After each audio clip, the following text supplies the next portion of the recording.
помогнем на децата, като им набавим средства. Не, там. Ние ще ги набавим с жълтите стотинки, нали така? А днес какво направихме с тая?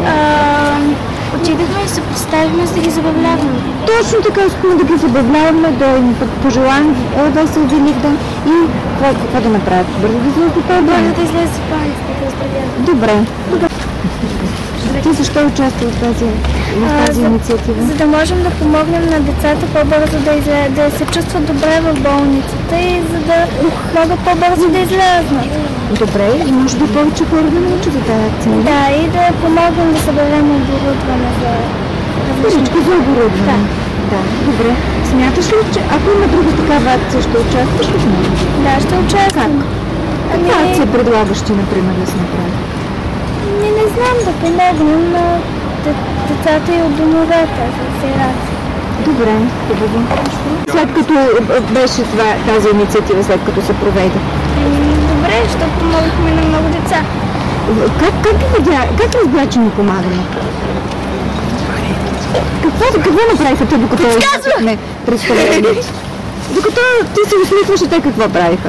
Те се радваха. Да, когато човек се усмихва, значи е доволен, нали? Да. Харесаха ли децата? Да. Казаха ли ти нещо по повод и децата? Не, просто ги взеха. Да. И ти си доволна от това, което се е случило. Добре. Как го разбираш това помогна? Ти самия как го разбра, че помогна? Защото те се радваха и бяха доволни. Добре.